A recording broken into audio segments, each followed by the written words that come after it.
నమస్తే, welcome to sauce TV. మరికొద్ది రోజుల్లో ఏపీలో ఎలక్షన్స్ జరగబోతున్నాయి. ఎక్కడ ఇద్దరు ముగ్గురు కూర్చున్నా కూడా ఇదే టాపిక్ మనకు వినిపిస్తుంది. ఈసారి ఎవరు అధికారాన్ని చేజిక్కించుకోబోతున్నారు, పలానా నియోజకవర్గం నుంచి పలానా వ్యక్తి ఎంత మెజార్టీతో గెలుపొందబోతున్నారు, ఇవన్నీ కూడా తరచుగా మనకు వినిపిస్తున్నట్టు మాటలు. అయితే ప్రస్తుతానికి మనం కావలి నియోజకవర్గానికి వచ్చున్నాం.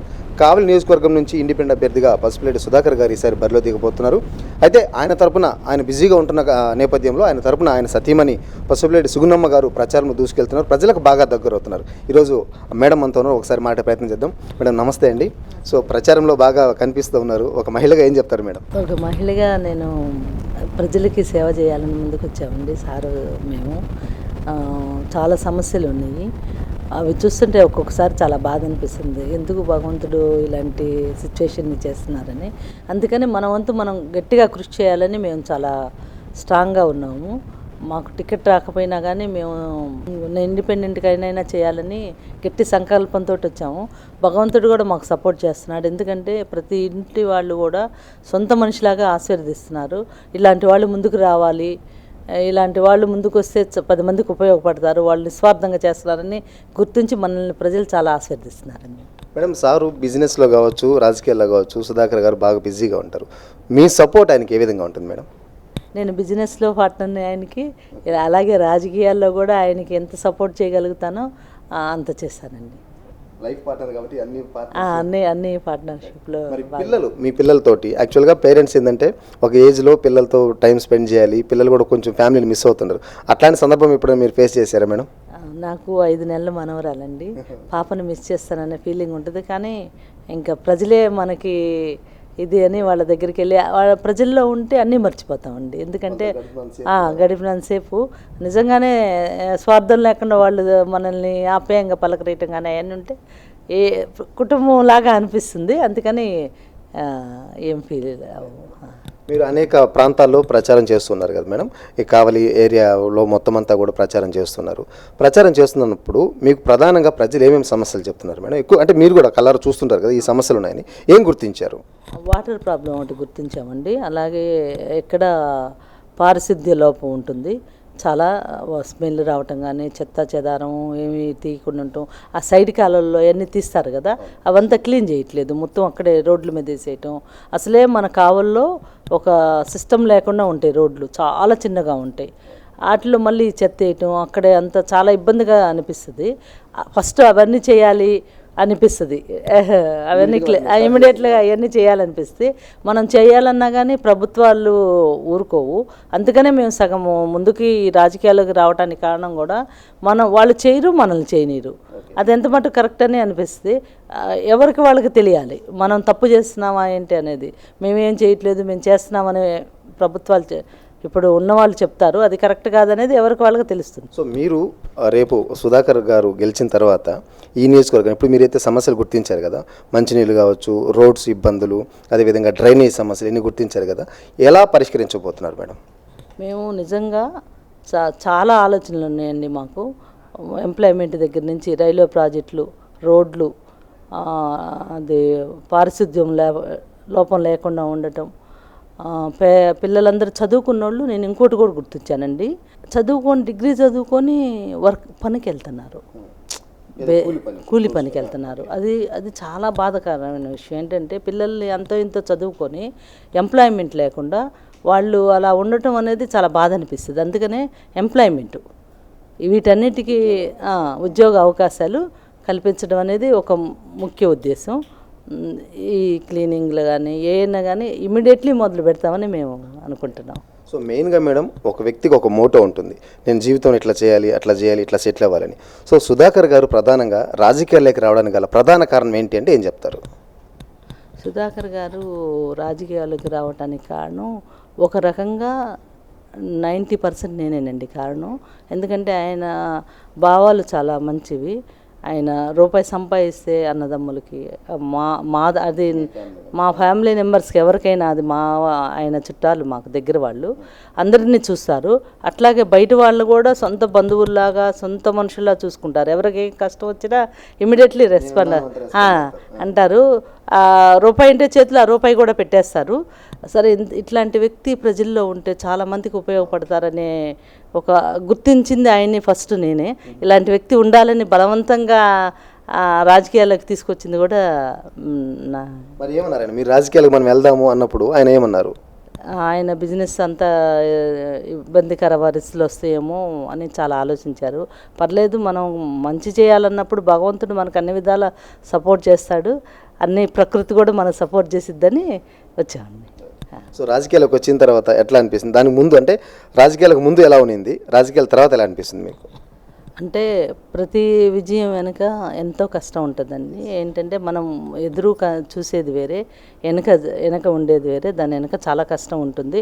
ఆ కష్టాన్ని భరాయించినప్పుడే విజయం సాధిస్తాం మేము. అదే సో మీరు ప్రజలు తిరుగుతున్నారు కదా మేడం, తిరుగుతున్నప్పుడు గెలుపుపై, సుధాకర్ గారి గెలుపుపై మీకు ఎలాంటి ధీమా ఉంది? మేము ఖచ్చితంగా గెలుస్తున్నామండి.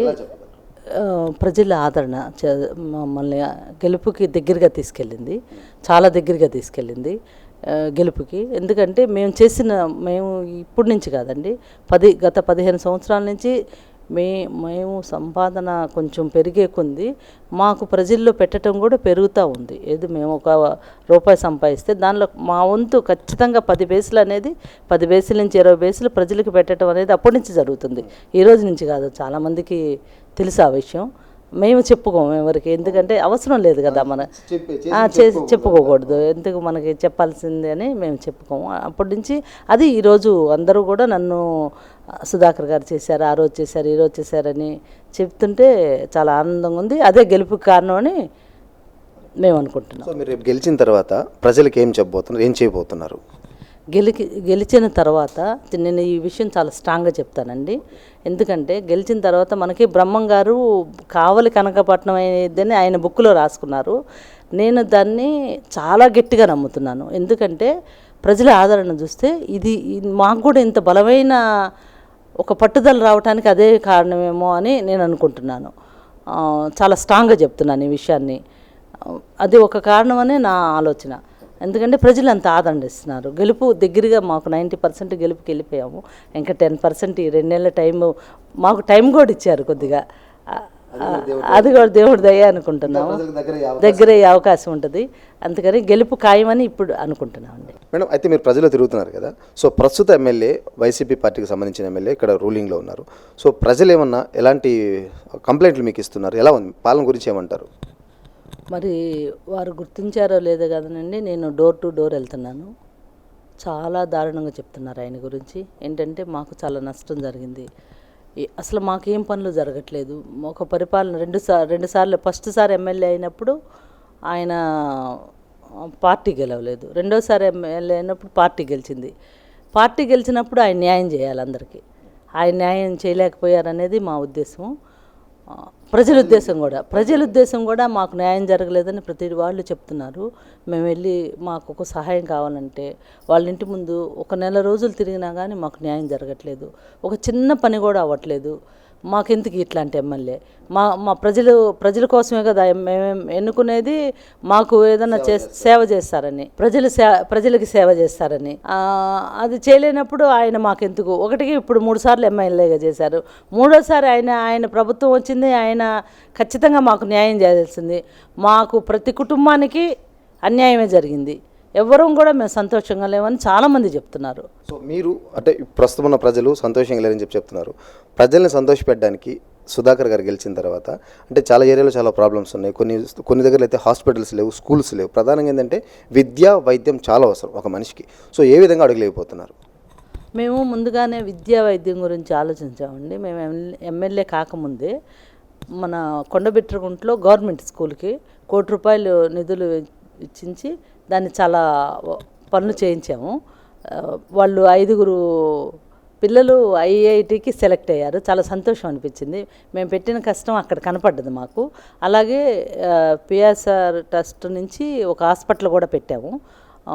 ప్రభాకర్ నాయుడు గారు పెద్ద డాక్టర్ గారు, ఆయన చాలా పెద్ద వయసు, ఆయన చేయ ఆస్వాజ్ మంచిదని ఆయన చూస్తారు అందులో. ఇంకా వారం మద్రాసు నుంచి వస్తారు. ఆ మందులు ఖర్చులు కానీ ఏదైనా కానీ మనం చూసి చేపిస్తున్నాం అంతా. అట్లాగే మంచి స్పెషాలిటీ హాస్పిటల్ తీసుకురావాలని సుధాకర్ గారు అనుకుంటున్నారు.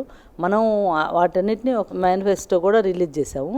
దానిలో అన్నీ ఉన్నాయి. రేపు 14వ తారీఖు మేము గెలిచిన మరుక్షణం మనం 5వ తారీఖుకే మేము చెప్పిన హామీని మొదలు పెట్టడానికి ప్రిపేర్ అవుతున్నామండి.